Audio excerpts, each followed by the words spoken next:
حسبي ربي جل الله حسبي ربي جل الله আউযু বিল্লাহি মিনাশ শাইতানির রাজিম বিসমিল্লাহির রহমানির রহিম আসসালামু আলাইকুম ওয়া রাহমাতুল্লাহি ওয়া বারাকাতুহু। আল্লাহর রহমানির রহিমের নামের সঙ্গে আপনাদের সকলের মঙ্গল কামনা করে আপনাদের প্রিয় অনুষ্ঠান সাপ্তাহিক অনুষ্ঠান মাসাইলে জিন্দেগি বাংলায় আমি রওশন আলী নাশাদ আপনাদের সকলকে স্বাগতম জানাই। প্রিয় দর্শকবৃন্দ ও শ্রোতামণ্ডলী, যেমন আপনারা সবাই অবগত যে আজকের অনুষ্ঠানেও আমাদের মাঝখানে রয়েছেন আমাদের সকলের প্রিয় জনপ্রিয় এবং জ্ঞানী আলিমে দ্বীন জনাব মৌলানা শেখ সাবির রেজা সাহেব কিবলা আপনাদের সকলের প্রশ্নের উত্তর কোরআন ও হাদিস ও আহলে বাইত আলাইহিমুসসালামের শিক্ষার আলোকে নেওয়ার জন্য আসুন। ওনার স্বাগতম জানাই এবং সরাসরি বিনা কোনো ভূমিকায় অনুষ্ঠান শুরু করি। আসসালামু আলাইকুম রহমতুল্লাহি ওয়া বারাকাতুহু। মৌলানা সাহেব। ওয়ালাইকুম আসসালাম রহমতুল্লাহি ওয়া বারাকাতুহু। আশা করি মৌলানা সাহেব আপনি আমাদের সকল ভাই বোনদের দোয়ায় এবং আল্লাহর মেহেরবানিতে ভালো আছেন এবং সুস্থ আছেন। আলহামদুলিল্লাহ, শুকরিল্লাহ রওশন ভাই, আল্লাহর অশেষ কৃপা, আহলে বাইতের ওসিলায় বা আপনারও আমার দর্শকবৃন্দদের দোয়ায় আলহামদুলিল্লাহ সুস্থ আছি, ভালো আছি এবং সকলের মঙ্গল কামনা করি। তো মৌলানা সাহেব, সময় সীমিত থাকার কারণে এবং প্রশ্নের সংখ্যা বেশ ভালো হওয়ার কারণে আমি অনুষ্ঠান সরাসরি শুরু করতে চাই। বিসমিল্লাহ। প্রিয় দর্শকবৃন্দ ও শ্রোতামণ্ডলী, আসুন অনুষ্ঠান শুরু করি। আজকের অনুষ্ঠানে আমি মাঝে মাঝে আপনাদের পাঠানো অডিও মেসেজ প্লে করব এবং মাঝে মাঝে আপনাদের পাঠানো টেক্সট মেসেজ বা লিখিত চিঠি পড়ার চেষ্টা করব। তো সর্বপ্রথম প্রশ্ন একটি অডিও মেসেজ প্লে করি, দেখি কার কি প্রশ্ন বা কোথা থেকে কে কি জানার ইচ্ছুক। সালামুন আলাইকুম রহমতুল্লাহি বারকাতু। হুজুর, আমি মুর্শিদাবাদ থেকে আলিয়া বলছি। আশা করি আল্লাহর রহমতে আপনারা দুজনে ভালো আছেন, সুস্থ আছেন। ভালো থাকুন, সুস্থ থাকুন, সর্বদাই দোয়া করি। আমি প্রশ্নটা মাসাইলে জিন্দেগি বাংলাতে রাখছি। আমার দুটো প্রশ্ন। প্রথম প্রশ্ন হচ্ছে, যখন আমি নামাজে যাই তখন আমার কারবালার শহীদের মুসিবত স্মরণে চলে আসে। যে মওলা হোসেন আলাইহিস সালামের উপরে যেসব অত্যাচার জুলুম হয়েছে, বাকি কারবালার শহীদের উপরে যেসব জুলুম অত্যাচার হয়েছে, সব আমার চোখের সামনে ভেসে চলে আসে। আপনার কাছে ঘটনা শুনি, তারপরে নুহা মুরসিয়া পড়ি, শুনি। এইসব শুনে আমার সব কিছু আমার নামাজের সময় আমার সেগুলো সব স্মরণে চলে আসে, দিয়ে আমার বুক ফেটে কান্না চলে আসে আর চোখে অশ্রু চলে আসে। তা আমি হুজুর, আমার প্রশ্ন হচ্ছে যে এই যে নামাজের অবস্থায় যে আমার যে কান্না চলে আসছে, চোখে অশ্রু চলে আসছে, তা এর জন্যে কি আমার নামাজে কোনো আসার হবে? নামাজে কি কোনো ক্ষতি হবে? নামাজ কি আমার বাতিল হয়ে যাবে? এটা একটু জানাবেন। আর দ্বিতীয় প্রশ্ন হচ্ছে যে আমার বাড়িতে ছাদের উপরে যে মওলা হোসেন আলাইহিস সালাম এবং আব্বাস আলাইহিস সালামের যে পারচাম লাগানো আছে, তা আমি প্রত্যেকদিন সন্ধ্যাবেলায় ধূপকাঠি জ্বালিয়ে আমি জিয়ারত করি। তা আমি হাইজের অবস্থায় থাকি তখন এই কদিন ওটা ছেড়ে দিই। তা আমি যে হাইজের অবস্থায়ও কি আমি ধূপবাতি জ্বালিয়ে কি আমি জিয়ারত করতে পারবো? এইটা একটু জানাবেন। আপনারা দুজনে ভালো থাকবেন, সুস্থ থাকবেন। খুদা হাফিজ, ফি আমানিল্লাহ। ওয়ালাইকুম আসসালাম রহমতুল্লাহি ওয়া বারাকাতুহু। অডিও প্রশ্নের মাধ্যমে অনুষ্ঠান মাসাইলে জিন্দেগি বাংলাকে সহযোগিতা করার জন্য আমি আপনার ধন্যবাদ জানাই। আমাদের নিয়মিত দর্শক, ইন শর্টে ওনার যদি আমি প্রশ্নটা রিপিট করি, নামাজের অবস্থায় যখন ওনাকে কারবালার শহীদদের কথা মনে পড়ে বা স্মরণে আসে তখন ওনার অশ্রুপাত হয়, এটা কীরকম, ভালো না মন্দ, এটা হলে কি নামাজ বাতিল হয়? দ্বিতীয় প্রশ্ন হচ্ছে যে ওনার ছাতের উপরে বা ঘরের উপরে ইমাম হুসাইন আলাইহিস সালামের পরচমে ইসলাম বা পরচমে মওলা আব্বাস আলাইহিস সালাম লাগানো আছে। তো সেখানে কি হাজের অবস্থায় কি সেখানে গিয়ে আগরবাতি জ্বালিয়ে ওটার জিয়ারত করা যাবে? এই দুটি প্রশ্নের উত্তর উনি জানার ইচ্ছুক মৌলানা সাহেব। খুব সুন্দর, জাযাকাল্লাহ। ওয়ালাইকুম আসসালাম রহমতুল্লাহি ওয়া বারাকাতুহু। আমার প্রিয় বোন, আপনার প্রথম প্রশ্নের উত্তরে আমি বলবো, রওশন ভাই, শরিয়াতে ইসলামে নামাজের অবস্থায় কান্নাকাটি করাকে নিষেধ করা হয়েছে। এটাকে শরিয়াতে প্রকাশ্য রূপে মাকরুহ বলা হয়েছে, যেটা না করা ভালো কিন্তু করলে কোনো অসুবিধে নেই। তবে উচ্চস্বরে কাঁদলে নামাজ বাতিল হতে পারে। এটা কোন কান্না? শরিয়াতে বলা হয়েছে, সমস্ত মুফতিগণরা বলেছেন বা রওয়ায়াতের মধ্যে যেটি উল্লেখ হয়েছে, সাধারণ দুনিয়ার কাজের জন্যে কান্নাকাটি করা, কিছু পাওয়ার জন্যে, কিছু অর্জন করার জন্যে বা দুনিয়ার কোনো জিনিস যদি চলে যায় সেটাকে স্মরণ করে, এই কান্নাগুলো শরিয়াতে নিষেধ করা হয়েছে।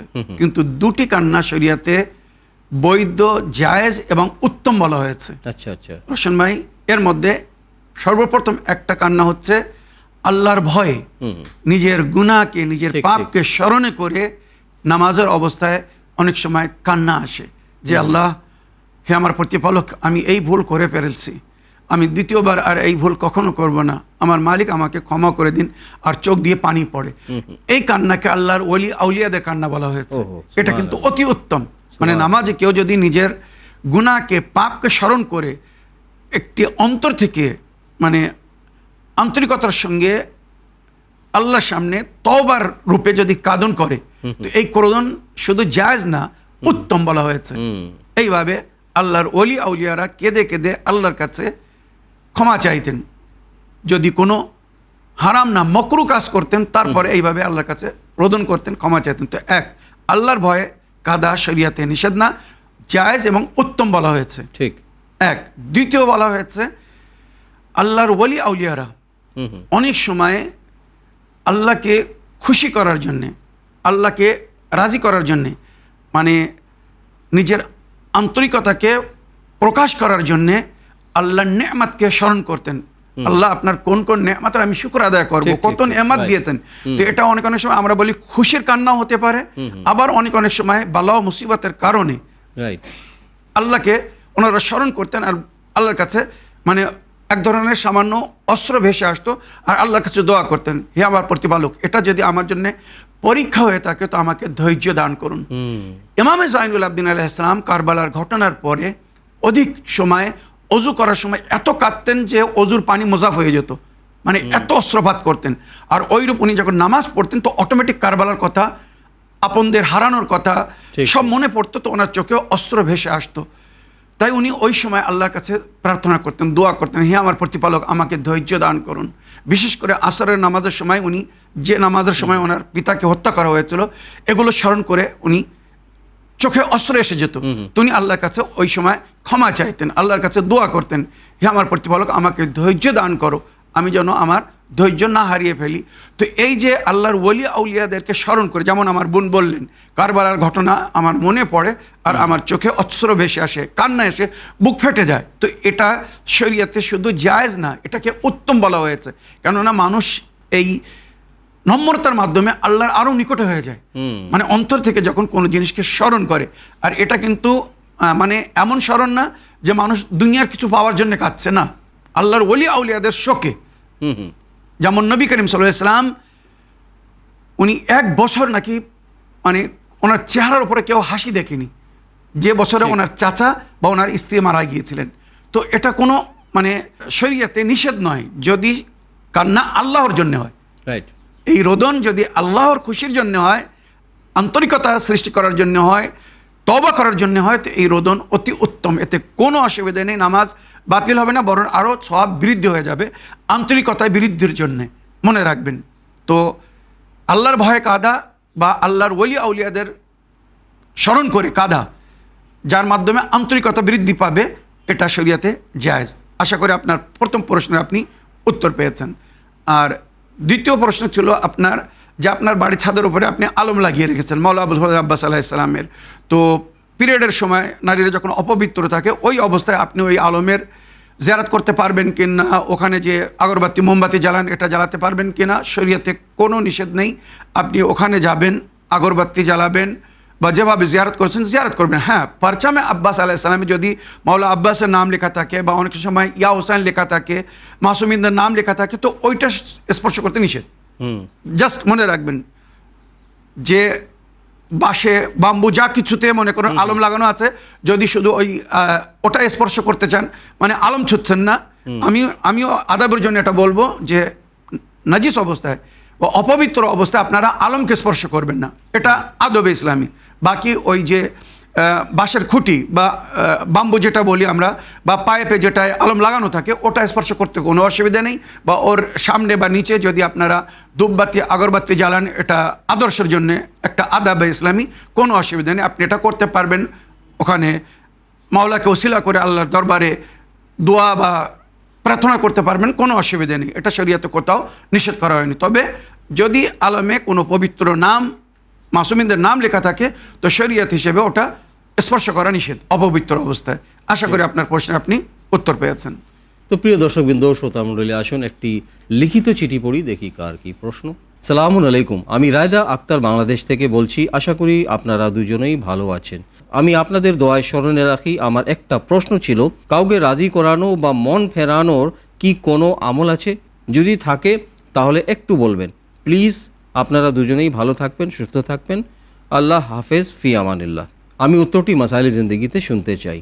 ওয়া আলাইকুম আসসালাম রহমতুল্লাহ বাবরকাত। আমাদের উভয়কে দোয়ায় স্মরণে রাখার জন্য এবং আমাদের অনুষ্ঠানকে আপনার চিঠির মাধ্যমে সহযোগিতা করার জন্য আমি আপনার ধন্যবাদ জানাই। আমাদের নিয়মিত দর্শক রায়দা আক্তার আপা বা বোন বাংলাদেশ থেকে প্রশ্ন করছেন, কোনো আমল আছে যেটা করলে মানে কারো মন কেড়ে নেওয়া যাবে বা মানে কাউকে নিজের বশে করা যাবে? ওয়ালাইকুম আসসালাম রহমতুল্লাহি ওয়াবারাকাত। আমার প্রিয় বোন বা আপা, সর্বপ্রথম আমি অ্যাডভাইস দিব এ বিষয়ে। সেটি হচ্ছে, রোশন ভাই, যদি কেউ কোনো কারণে কারোর ওপরে রাগ করে, কারো থেকে নারাজ হয়, তো তাকে রাজি করার প্রথম চেষ্টা বা প্রচেষ্টা হচ্ছে এটাই যে ওই কাজ করো না যার কারণে সে নারাজ। মনে করুন আমি একটা কাজ করি যেটা আপনি পছন্দ করেন না, আপনি নারাজ, আপনাকে আমি যদি রাজি করতে চাই তো আমাকে আগে ওই কাজ ছাড়তে হবে যেটা আপনি অপছন্দ করেন। ঠিক ঠিক। কি কোনো কাজ আমি করি না, আমাকে করা উচিত, রাইট। না করার কারণে আপনি আমার থেকে নারাজ হয়ে আছেন, তো আমি ওই কাজটা করব যাতে আপনি রাজি হয়ে যান। এটা কিন্তু প্র্যাকটিক্যাল তরিকা কাউকে রাজি করার। যে কারণে কেউ আপনার থেকে নারাজ বা রাগ করে আছে, তার নারাজগি বা রাগকে দূর করার জন্যে সেই কাজ করতে হবে যেটা সে পছন্দ করে। প্রশ্ন যেটা ধরুন, এটা তো মানে নেগেটিভ দিকে ইঙ্গিত করে। ইয়েস, ঠিক আছে, যে কারো মন ঘোরানোর জন্য কি করা যায়। ঠিক আছে, এটা তো মানে খারাপ মানে নিয়তেও এটা মানুষ করতে পারে। খারাপ অ্যাঙ্গেল হতে পারে যে কেউ হয়তো আমাকে পছন্দ করছে না, জোর করে তাকে আমি বশ করতে চাই, আমার দিকে করতে চাই, এটা হতে পারে। ভালোবাসায় এটা ঘটে থাকে।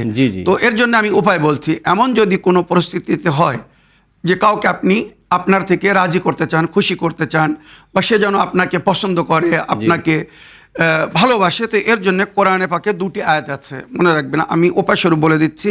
এই দুটি আয়াত পড়ে পানাহারের উপরে ফু দিয়ে, যে কোনো পানাহারের উপরে ফু দিয়ে, মিষ্টি হলে বেশি উত্তম, যদি মিষ্টি না হয় তো কোনো পানাহারের উপরে এই দুটি আয়াত পড়ে ফু দিয়ে দম করে যদি খাইয়ে দেওয়া হয় তো খুব শীঘ্র এর প্রভাব পড়বে।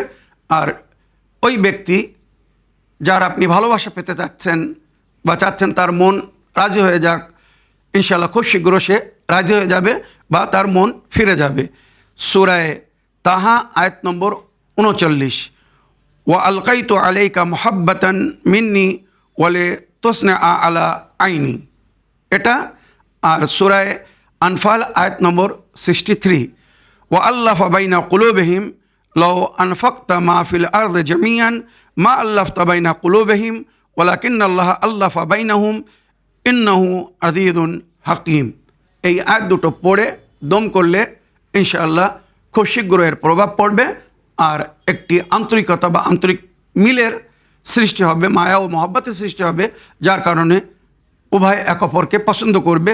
বা কেউ যদি কারো থেকে নারাজ হয়ে থাকে তো সে রাজিও খুশি হয়ে যাবে, আর আশা করি তার অন্তরে একটি ভালোবাসার সৃষ্টি হবে। মৌলানা সাহেব, দ্বীনে ইসলামে তো আপনি যেটা মানে আয়াত বললেন, কোরআনের আয়াত বললেন, আপনি উপায়টা বললেন, তো দ্বীনে ইসলামে এর নিয়ম নীতিটা দেওয়া হয়নি যে এই ধরনের আয়াত বা এই আয়াত আপনি যেটা বললেন, এই দুটি আয়াত মানে নিজের স্বামীর জন্য মানে ইউজ করতে পারবো, নিজের ছেলে পেলের জন্য বা নিজের আত্মীয়র ভিতরে ইউজ করতে পারবো, না অন্য কোনো না মেহরামকে নিজের জীবনে আনার জন্য এই ধরনের? জাযাকাল্লাহ, খুব সুন্দর প্রশ্ন রোশন ভাই।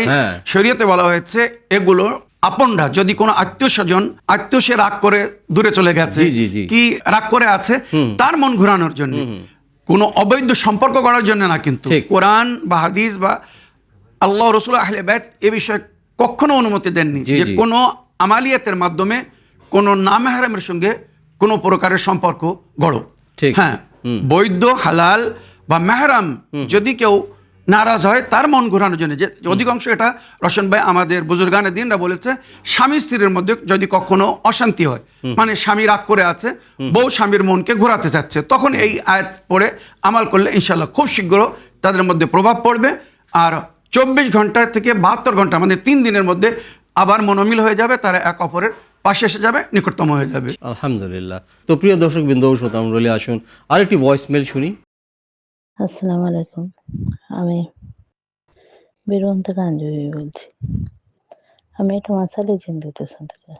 ভাইজান, আপনি একটা এপিসোডে বলেছিলেন যে কোনো মায়ের যদি বাচ্চা মারা যায়, তার জান্নাতে তার জন্য আছেই। সেই বাচ্চা জান্নাতে ততক্ষণ যায় না যতক্ষণ আমার মা আছে, মাকে নিয়ে জান্নাতে যাবে, মা আব্বাকে নিয়ে। তো সেই মা আব্বারা যদি সুদখোর হয়, জিনাখোর হয়, পরক্রিয়া করে, মিথ্যা কথা বলে, তাহলে কি তারা জান্নাতে যাবে? না, সেই বাচ্চাটা সেই মাদের জন্য জান্নাতে যেতে পারবে না? ভাইজান প্লিজ একটু বলবেন, এটা আমি মাসালি জিন্দেগিতেই শুনতে চাই। এই প্রশ্নের উত্তরটা ভাইজান একটু প্লিজ বলবেন। তাদের কি করণীয় দেখছি তো, সেই হিসাবেই বললাম। খোদা হাফেজ ভাইজান, আপনারা ভালো থাকুন, সুস্থ থাকুন, আল্লাহ রসুলের কাছে দোয়া। ওয়ালাইকুম আসসালাম রহমতুল্লাহ ওবরকাত। দোয়ায় স্মরণে রাখার জন্য এবং এই প্রশ্নের মাধ্যমে অনুষ্ঠান মাসাইল জিন্দেগি বাংলাকে সহযোগিতা করার জন্য আমি আপনার ধন্যবাদ জানাই। ওয়ালাইকুম আসসালাম রহমতুল্লাহ ওবরাকাত। আমার প্রিয় বোন অঞ্জু আপা, এ বিষয়ে আমি এর আগেও আলোচনা করেছি। আপনি খুব সুন্দর পয়েন্ট তুলে ধরেছেন। রোশন ভাই, শরিয়াতে বলা হয়েছে, নবী করিম সাল্লাল্লাহু আলাইহি ওয়াসাল্লামের তালিমাতের মধ্যে বলা হয়েছে, বাচ্চারা যারা বাল্যকালে শিশুকালে মারা যায়, এরা নাকি জান্নাতের দরজায় দাঁড়িয়ে থাকবে, যতক্ষণ তাদের মাতা পিতাকে সঙ্গে না নিবে জান্নাতে যাবে না। আচ্ছা, ওইরূপ যে সমস্ত মাতা পিতা বাল্যকালে শিশুকালে অনেক সময় গর্ভে নিজের বাচ্চাকে নষ্ট করে দেয়, মেরে ফেলে, গর্ভপাত করে দেয়, এরাও নাকি আল্লাহ দরবারে ফরিয়াদ করবে, ঠিক, যে আল্লাহ আমার মাতা পিতার কাছে জিজ্ঞাসা করুন আমার কি অপরাধ ছিল, কি দোষে আমাকে মারা হয়েছে।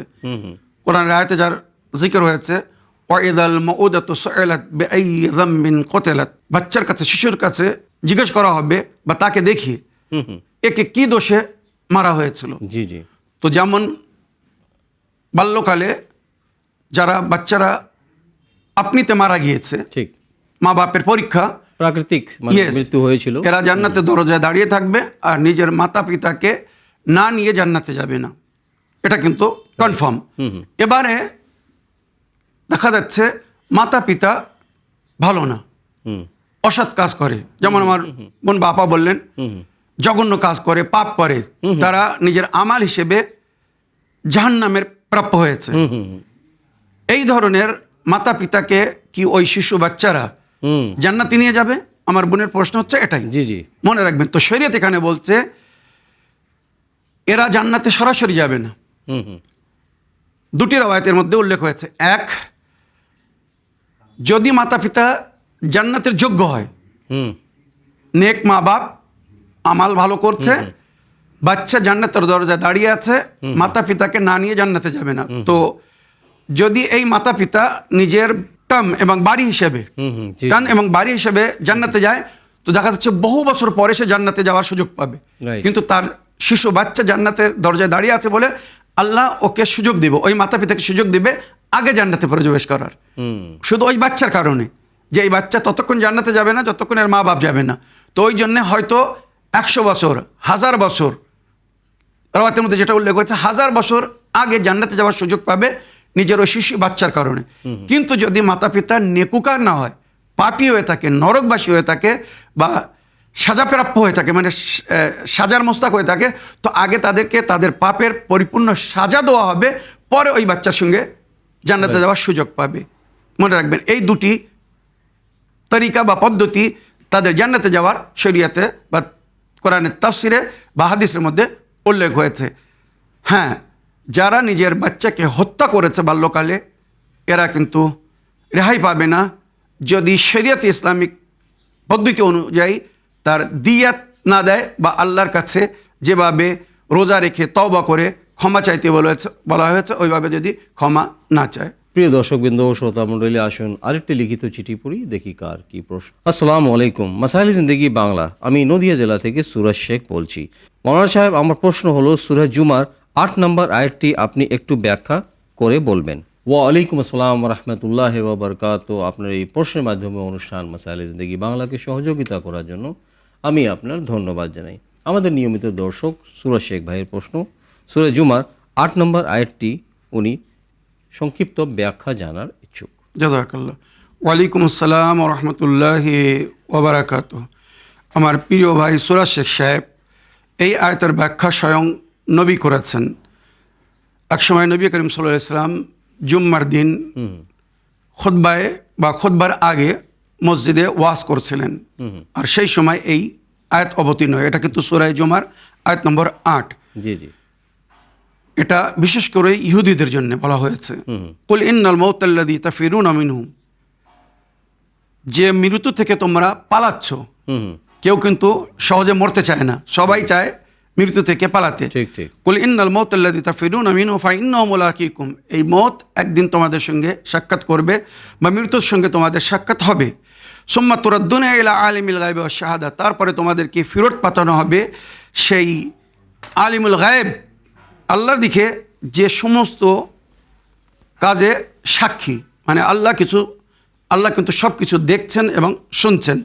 আলিমুল গায়বি ওয়াশ শাহাদা ফায়ুনাব্বিউকুম বিমা কুনতুম তা'মালুন, তখন আল্লাহ তোমাদেরকে দেখাবে বা বলবে যা তোমরা করছিলে বা করছো। এখানে ইউনাব্বিউকুম এটা আরবি ভাষায় ব্যবহার হয় ধমকির জন্য। তো মানে আমরা যেমন বলি না, যা কিছু করার করো, পরে বুঝতে পারবে। তো ওইরূপ আল্লাহ আমাদেরকে দেখছেন, আমরা নেকি করছি বদি করছি সব কিছু আল্লাহ দেখছেন। এবারে যদি আমরা নেকি না করে বদি করি, খোদা না করুক অন্যায় বা পাপ করি, তো ওখানে বলা হচ্ছে যা কিছু করার করো, আল্লাহ তোমাদেরকে মজা চাখাবে, আল্লাহ দেখাবে। এবারে এর ব্যাখ্যায় নবী করিম সাল্লাল্লাহু আলাইহি ওয়াসাল্লাম বলেছিলেন নিজের উম্মতকে, সাহাবীদেরকে, কবর প্রতিদিন তোমাদেরকে 5 বার ডাক দিচ্ছে। ভালো করে মন দিয়ে শুনবেন, এটা আর স্মরণে রাখবেন। কবর প্রতিদিন তোমাদেরকে 5টি আওয়াজে ডাক দিচ্ছে। আনা বাইতুল ফকর ফাহমুল ইলাইয়া কান্দান, আমি অভাবের ঘর, খালি ঘর, এখানে কিছু নেই। ফাহমুল ইলাইয়া কান্দান, নিজের সঙ্গে ধন সম্পদ নিয়ে এসো, পরকালের জন্য নিয়ে এসো। আনা বাইতুল ওয়াহদা ফাহমুল ইলাইহা আনিসান, আমি একা ঘর, সাথী নিয়ে এসো। আনা বাইতুল হাইয়াত ফাহমুল ইলাইয়া তিরিয়াক, আমি সাপ পোকামাকড় বিচ্ছুর ঘর, বিষ কাটানোর ওষুধ নিয়ে আসো। আনা বাইতুল যুলাম ফাহমিল ইলাইয়া সিরাজান, আমি অন্ধকার ঘর, আলো নিয়ে আসো।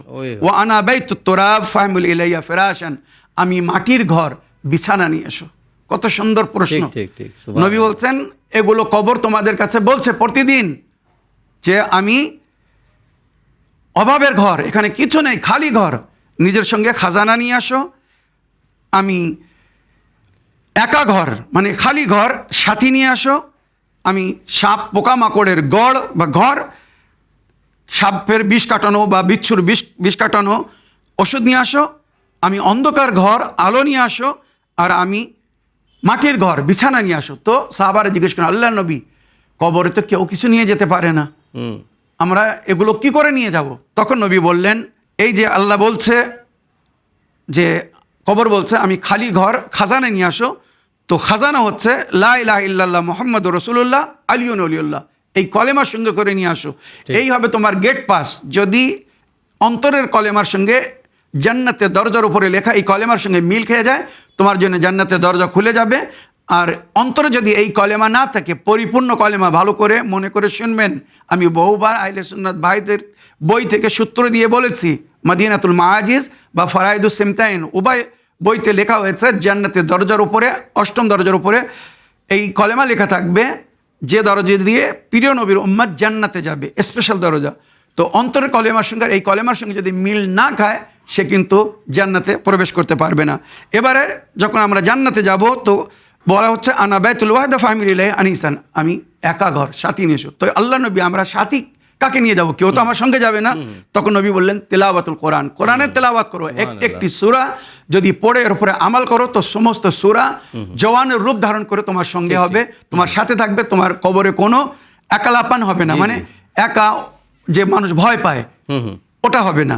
আর তৃতীয় ছিল যে আমি সাপ পোকামাকড়ের গড়, জি জি, বিষ কাটানো, সাপ কাটলে দংশন করলে সঙ্গে সঙ্গে বিষ কাটানোর ওষুধের দরকার, তো বিষ কাটানোর ওষুধ নিয়ে আসো। তো ওষুধ কি করে নিয়ে যাব? তখন নবী বললেন সদকা আর দান খয়রাত, এই সদকা দিলে ভালো মুসিবত দূর হয়, ওইরূপ সদকা দাও, পরকালে দান খয়রাত করো, পরকালের জন্য এটা ওষুধ হয়ে যাবে, তিরিয়াক হয়ে যাবে কবরের ওই সাপ পোকামাকড়ের দংশন থেকে। আনা বাইতুল্লাহ ফাহমিল ইলাইহি সিরাজান, আমি অন্ধকার ঘর আলো নিয়ে আসো। নবী আল্লাহ আলো কি করে নিয়ে যাব? কবরের ভেতরে কেউ আলো নিয়ে যেতে পারবে না। তো নবী বলতেন নামাজের সব পড়ো, তাহাজ্জুদ নামাজ পড়ো, তাহাজ্জুদ নামাজ হবে তোমার কবরের আলো। ও আনা বাইতুত তোরা ফাহমিল ইলাইহি ফিরাশান, মাটির ঘর, বিছানা নিয়ে আসো, ভালো গদ্দায় শুতে চাও, বিছানা চাও, আমালুন সালেহ, নেক কাজ করে যাও। এই নেক কাজ পরকালের অমলা হবে, পরকালের যে কারেন্সি পয়সা হবে তাকে বলা হচ্ছে অমলা। নেকি দিয়ে অমলা তৈরি করো, যে যত অমলা দিবে সে জান্নাতে মানে আলামে বারজাকে তত উচ্চ স্থান পাবে, ওইরূপ জান্নাতও বড় জায়গা পাবে। এই কবরের যে আওয়াজ আমার প্রিয় ভাই, আশা করি এই আয়াতের ব্যাখ্যা নবী যেটা করেছেন এর চেয়ে সুন্দর ব্যাখ্যা হতে পারে না। ঠিক দর্শকবৃন্দ, আসুন আরেকটি ভয়েস মেল প্লে করি। আসসালামু আলাইকুম ভাইজান, আমি বীরভূম থেকে আঞ্জলি বলছি। এটা আমি মাসালে জিন্দেগিতে শুনতে চাই। আমি আবারও প্রশ্ন রাখলাম। আমার একটা প্রশ্ন, যে মেয়েরা ইন্তেকাল হয়েছে, অল্প বয়সে মেয়েদেরই কথা বলছে, তা ঋতুস্রাবকালীন যদি মারা যায়, গোসল আমাদের পাড়াতে আমিই দিই, তা নারীদের 5টা কাপড়, ছেলেদের 3টে। যাই হোক ভাইজান, ওই পরিস্থিতিতে এমনই পরিস্থিতি আমাকে আর একটা কাপড় দিতে হয়েছে, তাহলে কি আমার এটা গুনাহ হয়ে গেল? আমি তো এটা মানে চিন্তায় পড়েছি খুবই। তা সেই অবস্থা থেকে আমি, কেননা ছেলেরাই তো নিয়ে যায় কবরস্থানে, লজ্জাস্থান আমাকেই ভালো করে পরিষ্কার পরিচ্ছন্ন করে সেইভাবেই দিতে হয়, যাতে না লাশকে যতক্ষণে না নামানো হয়েছে সেরকম যেন না হয় পরিস্থিতি, সেইভাবেই আমি কাফন দাফন দিই। তাহলে কি ভাইজান আমি কি ভুল করেছি কিছু? ভাইজান প্লিজ একটু বলবেন, যদি ভুল হয়েছে আমার জন্য আল্লাহর কাছে একটু মাপ চেয়ে নেবেন। জানি না কতটা কি ভুল আমি করেছি, আল্লাহর কাছে আমি অনেক অনেক মাপ চাইছি, ইস্তেগফার চাইছি। আপনিও একটু দোয়া করে দেবেন যদি আমার ভুল হয়ে থাকে। কি করলে কি হয় একটু বলে দিয়েন ভাইজান, এটা আমি মাসাইলে জিন্দেগিতেই শুনতে চাই। ওয়ালাইকুম আসসালাম রহমতুল্লাহ ওবরকাত। দোয়ায় স্মরণে রাখার জন্য এবং এই প্রশ্নের মাধ্যমে অনুষ্ঠান মাসাইলে জিন্দেগি বাংলাকে সহযোগিতা করার জন্য আমি আপনার ধন্যবাদ জানাই। ওয়ালাইকুম আসসালাম রহমতুল্লাহি ওয়াবারাকাত। আমার প্রিয় বোন বা অঞ্জু আপা, শরীয়তের হুকুম অনুযায়ী আপনি যেটা করেছেন অতি উত্তম এবং বেস্ট করেছেন। নিঃসন্দেহে শরীয়তে পুরুষদের জন্যে 3টে কাপড় দেওয়া, কাফনের 3টে কাপড়, মানে একটি লুঙ্গি, একটি জামা আর একটি চাদর ফরজ। এছাড়া এক্সট্রা কিছু কাপড় আছে যেগুলো দেওয়া সুন্নত বা মুস্তাহাব, যদি দিলে সব, না দিলে কোনো অসুবিধা নেই। আর নারীদের জন্য যেমন 5টি কাপড় বলা হয়েছে, এক্সট্রা একটি সিনাবান আর মাকনা, এগুলো নারীদের জন্য দেওয়া হয়। তো আপনি ততটা দিয়েছেন। তাছাড়া এবারে যেটা আমার বোন বলতে চাচ্ছেন যে ঋতুপাত অবস্থায় মেয়েটা মারা গিয়েছে বা বউটা বা নারী মারা গিয়েছে, আর মৃত্যুর পরেও তার হয়তো ঋতুপাত বন্ধ হয়নি, এমন হতে পারে। অনেক সময় বিভিন্ন কেসে যখন রসন ভাই পোস্টমর্টম করা হয় কোনো পুরুষের, তো ওই কিন্তু পোস্টমর্টমের রক্ত বন্ধ হয় না, রক্ত বার হতে থাকে। তো এখানে শরীয়তের হুকুম পোস্টমর্টমের ওই রক্তকে বন্ধ করার জন্যে, মানে গোসল দেওয়ার পরে তুলো দিয়ে আগে ব্যান্ডেজ করে দিতে, তারপরে কাফন পরাতে, যাতে রক্ত বাইরে না আসে আর ওই কাফনকে নাপাক না করে দেয়। ওইরূপ আমার বোন যেমন বললেন, নারী ঋতুপাত অবস্থায় মারা গিয়েছে, কিন্তু মরার পরও তার ঋতু দেখা যাচ্ছে এখনও বন্ধ হয়নি, তো ওখানে উনি এক্সট্রা কটন বা কাপড় রেখেছেন জায়গায়, যাতে লিকুইড বা ঋতুটা বাইরে এসে কাফনকে নোংরা না করে, অপবিত্র না করে। তা আপনি ঠিক করেছেন, শরীয়তের এটাই হুকুম, ওটাই হুকুম। এক্সট্রা তুলো, কটন বা কাপড় দিয়ে ওখানে রেখে তারপরে ব্যান্ডেজ করে দিতে বলা হয়েছে, যাতে রক্তটা বাইরে না আসে আর কাফনকে নাপাক না করে। তো আপনি যেটা করেছেন অতি উত্তম সওয়াবের কাজ করেছেন, এর জন্য লজ্জিত দুঃখিত হওয়ার বা ক্ষমা প্রার্থী হওয়ার কোনো প্রয়োজন নেই। আশা করি আপনার প্রশ্নে আপনি উত্তর পেয়েছেন, খুব সুন্দর কাজ করেছেন। দর্শকবিন্দু, আসুন আরেকটি লিখিত চিঠি পড়ি, দেখি কার কি প্রশ্ন। আসসালামু আলাইকুম, মাসাইলে জিন্দেগি বাংলা। আমি নদিয়া জেলা থেকে সুরাজ শেখ বলছি। মৌলানা সাহেব, আমার প্রশ্ন হলো, যারা মানুষকে গালাগালি দেয় এবং অনেক মানুষ আছে যারা ঝগড়া করার সময় জঘন্য ভাষার গালাগালি দেয়, তাদের এই দুনিয়ার এবং কবরে কি শাস্তি হবে, এই বিষয়ে আপনি একটু আলোচনা করবেন। ওয়ালাইকুম আসসালাম রহমতুল্লাহ বাবরকাত। এই সুন্দর প্রশ্নের মাধ্যমে অনুষ্ঠান মাসাইলে জিন্দেগি বাংলাকে সহযোগিতা করার জন্য আমি আপনার ধন্যবাদ জানাই। আমাদের নিয়মিত দর্শক যারা গালাগালি দেয় বা জঘন্য ভাষা প্রয়োগ করে বা কারোর সঙ্গে অভদ্র ব্যবহার করে, তাদের জন্য মানে আখিরাতে বা কবরে কি কি আযাব হতে পারে মৌলানা সাহেব? জাযাকাল্লাহ। ওয়ালাইকুম আসসালাম রহমতুল্লাহি ওয়াবারাকাত। আমার প্রিয় ভাই সুরাজ শেখ সাহেব, রওয়ায়াতের মধ্যে যেটা উল্লেখ হয়েছে, কাউকে যদি কেউ কটু ভাষায় গালাগালি দেয়, জঘন্য ভাষায় যেটা আপনি বলেছেন, তো দুনিয়ায় তার জবান নাজিস হয়ে যায়। এটা কিন্তু আধ্যাত্মিক কথা, মানবী নেজাসত, মানে গীবাত করলে, গালি দিলে তার জবান নাপাক হয়ে যায়, তখন আর ওই জবানের দোয়া আল্লাহ কবুল করে না। দুনিয়ায় হচ্ছে এই সাজা, যে তার দোয়া আল্লাহ কবুল করবে না যতক্ষণ না সে ক্ষমা চাচ্ছে।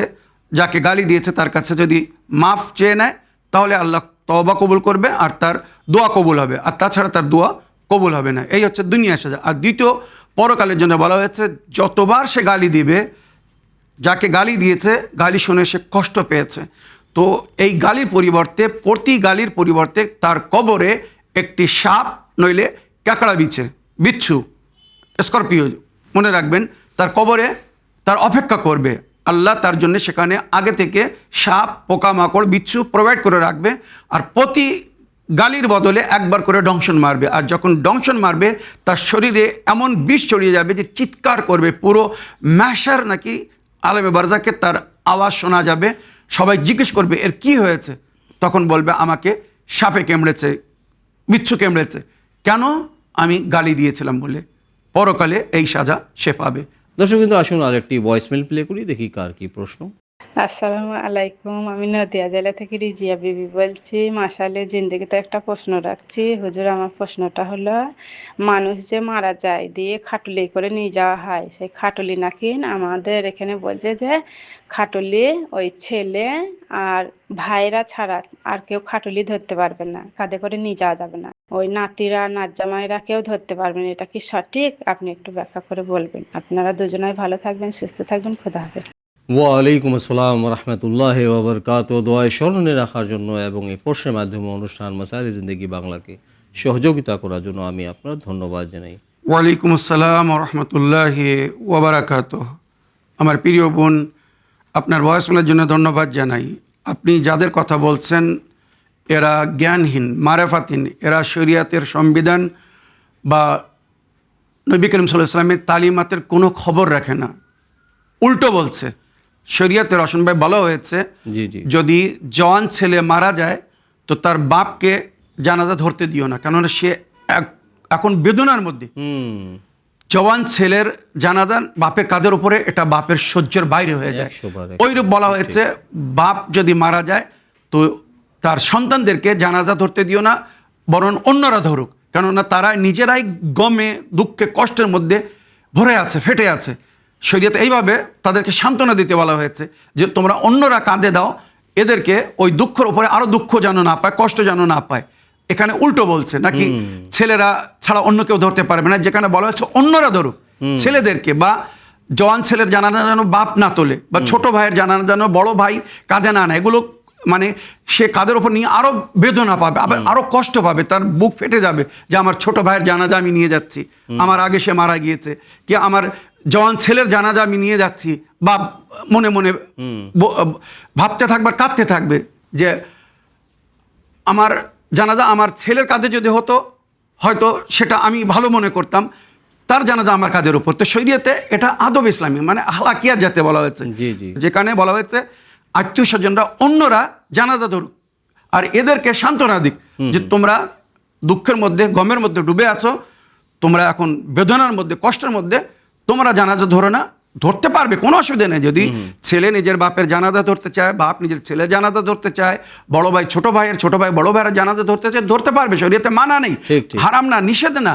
কিন্তু বলা হয়েছে আদব ইসলামী হিসেবে তারা দুঃখের মধ্যে আছে, তো তাদেরকে সরিয়ে তোমরা কাঁধে ধরো, মানে সাধারণ পাবলিককে বলা হয়েছে মুমিনদের ধরনের মানে সহানুভূতি সহযোগিতা, ইয়েস, এটা মানে দায়িত্বটা সমাজের উপরে, সমাজের উপরে, জাযাকাল্লাহ, সমাজের লোক এসে এই কাজটা করুক, ঠিক তাদেরকে উপরে ছেড়ে দিও না।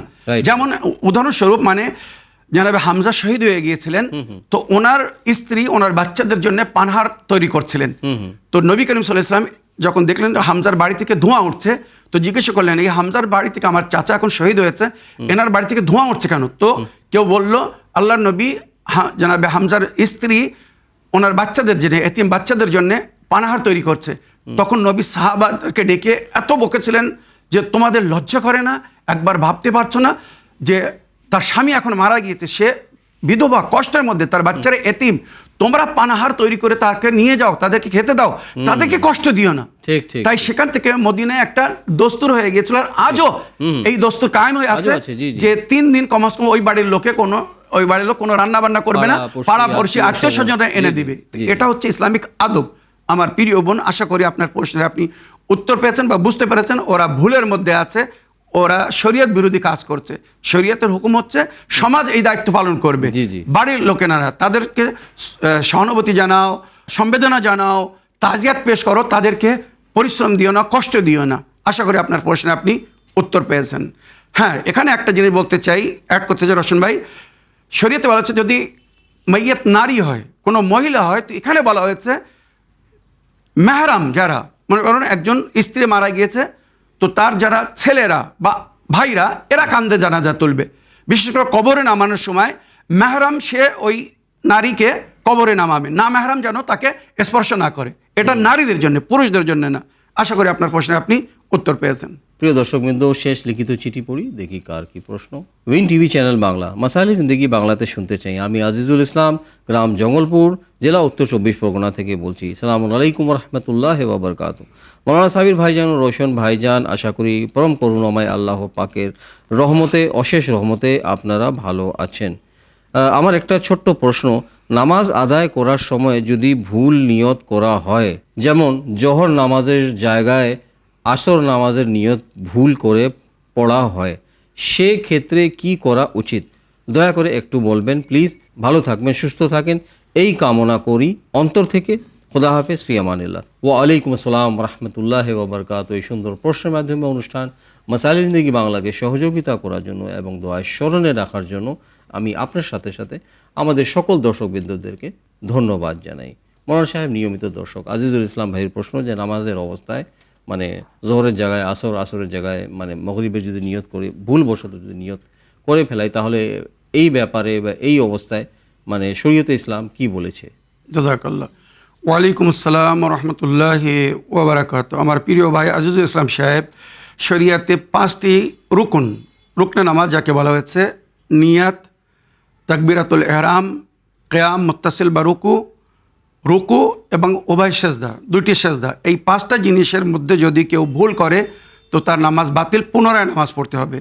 যেমন আমার ভাই আপনি বললেন নামাজের নিয়াতে ভুল করেছে, জোহরের জায়গায় আসরের নিয়াত করেছে, কি আসরের জায়গায় জোহরের নিয়াত করেছে, আর পরে বুঝতে পারলো যে না এটা জোহরের নামাজ ছিল, আমার জোহরের নিয়াত করা উচিত ছিল, বা এটা আসরের নামাজ ছিল, আমার আসরের নামাজের নিয়াত করা উচিত ছিল, কিন্তু আমি ভুল করে বিপরীত নিয়াত করে ফেলেছি। জোহরের সময় আসরের, কি আসরের সময় জোহরের নিয়াত করেছি, নামাজ পুনরায় পড়তে হবে, কেননা এটা রুকুনের মধ্যে ভুল করলে শরীয়তের হুকুম পুনরায় আবার নামাজ পড়তে হবে।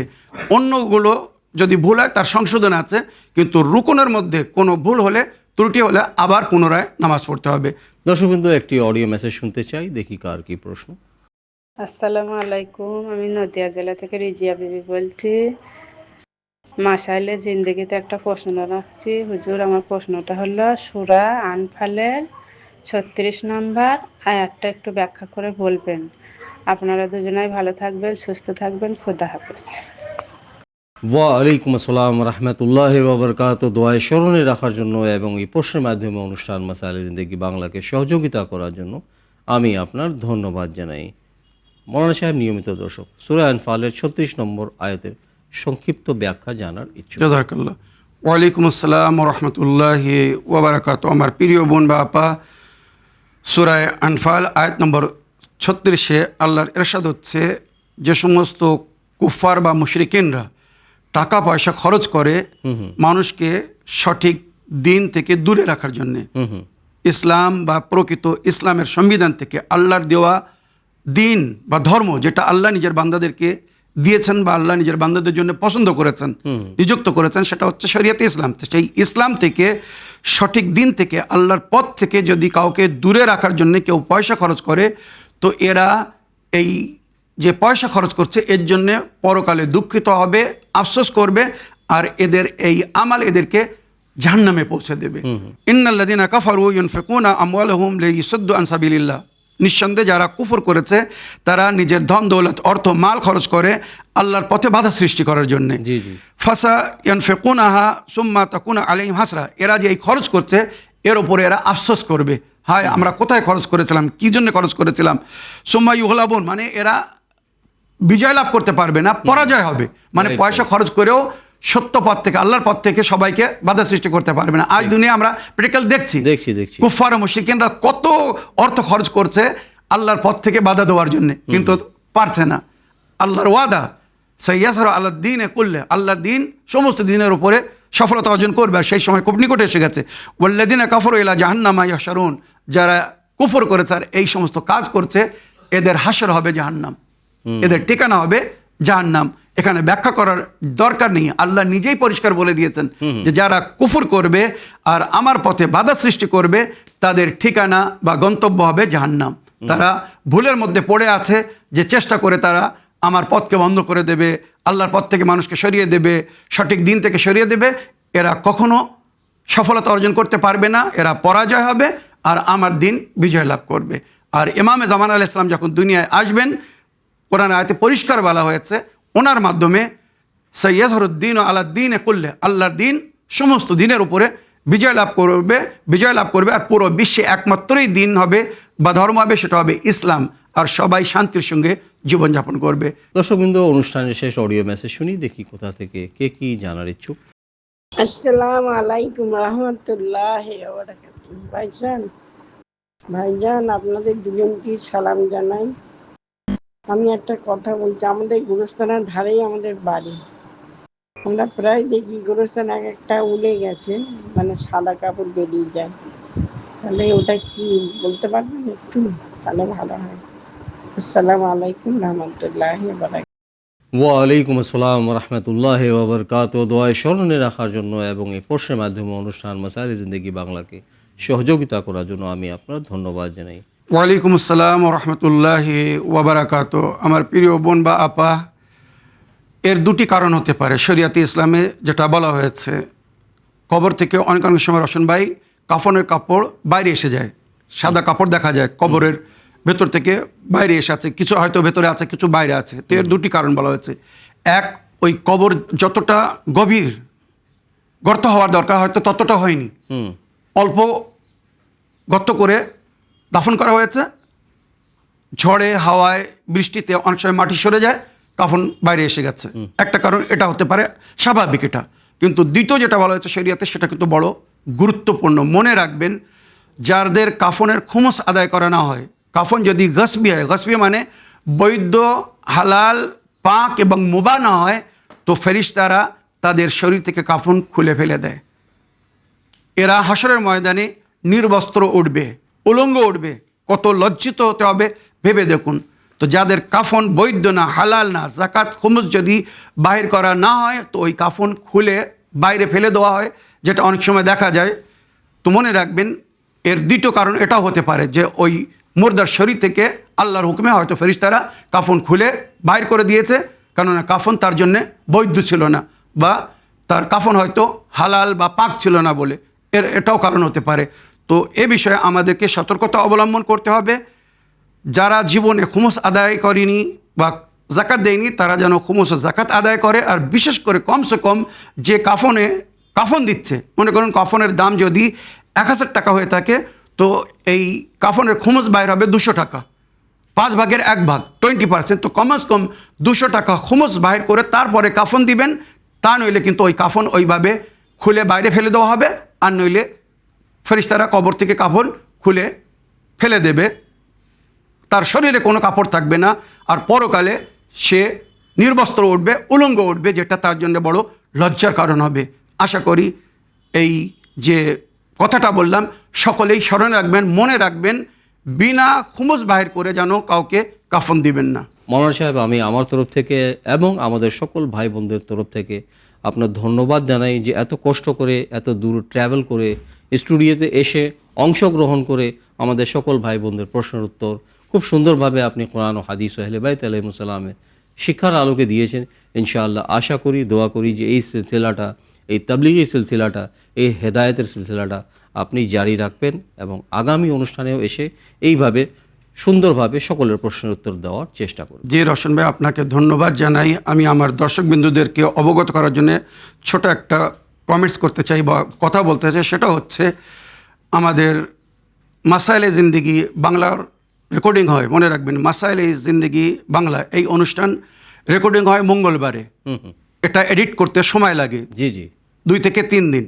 মঙ্গলবারে শুটিং হয়, বুধবার বৃহস্পতিবার 2 দিন এডিটিং হয়, তারপরে শুক্রবারে এটা পেলে হয়, টিভিতে আসে। জি জি কিন্তু কোনো কারণে, কোনো অসুবিধার কারণে আমি এবং রওশন ভাই আমরা উভয়ে 2 দিন আসতে পারিনি। অতি এমার্জেন্সিতে আজকে বৃহস্পতিবার আর কালকে এই এপিসোড চলবে, সময় খুব শর্ট, তারপরেও এইভাবে এসে আমরা এই প্রশ্নের উত্তর রেকর্ড করছি যাতে আপনাদের কোনো অসুবিধা না হয়। আপনাদের কাছে অনুরোধ, আপনারা দোয়ায় স্মরণে রাখবেন আমরা যেন সুস্থ স্বাস্থ্য থেকে এইভাবে দিনের সেবা বা খেদমত করতে পারি, আর সময় আপনাদের প্রশ্নের উত্তর দিয়ে দিতে পারি। কেননা আজকে যদি আমরা এই মাসাইলে জিন্দেগি রেকর্ডিং না করতাম, আগামী সপ্তাহে হয়তো অনেক বেশি প্রশ্ন হয়ে যেত, একটি এপিসোডে সেটা কমপ্লিট করা সম্ভব হতো না। তাই এত কষ্ট করে, মানে সত্য আমরা উভয় কোনো অসুবিধার মধ্যে ছিলাম, তারপরেও এসে এই অনুষ্ঠানকে রেকর্ডিং করলাম শুধু আপনাদের জন্য। আল্লাহর কাছে দোয়া করি এইভাবে যেন আল্লাহ আপনাদের দোয়ায় আমাদেরকে সুস্থ রাখে, আর এইভাবে যেন আমরা এই অনুষ্ঠানকে জারি রাখতে পারি। দোয়ার অনুরোধ রাখি, এই বলে আমার বক্তব্য এখানে শেষ করলাম। প্রিয় দর্শকবৃন্দ, শ্রোতা মণ্ডলী, যেমন আপনারা সবাই শুনলেন মৌলানা সাহেবের কথা, তো আজকের অনুষ্ঠান শেষ করার জন্য আপনাদের সকলের কাছে অনুমতি চাই। ইনশাআল্লাহ আশা করি আগামী অনুষ্ঠানেও আপনাদের সকলের সঙ্গে আবার সাক্ষাৎ হবে নতুন নতুন প্রশ্ন নিয়ে। দৈনিক জীবনের মাসলা মাসাইলের উত্তর জানার জন্য দেখতে থাকুন মাসাইলি জিন্দেগি বাংলা এবং সোল প্রোগ্রাম ইসলামিন বাংলা। আপনাদের প্রিয় চ্যানেল উইন দেখতে থাকুন। এই বলে আজকের অনুষ্ঠান শেষ করার জন্য আপনাদের সকলের কাছে অনুমতি চাই। শুকরিয়া, ধন্যবাদ। সালামুন আলাইকুম ওয়া রাহমাতুল্লাহি ওয়া বারাকাতুহু।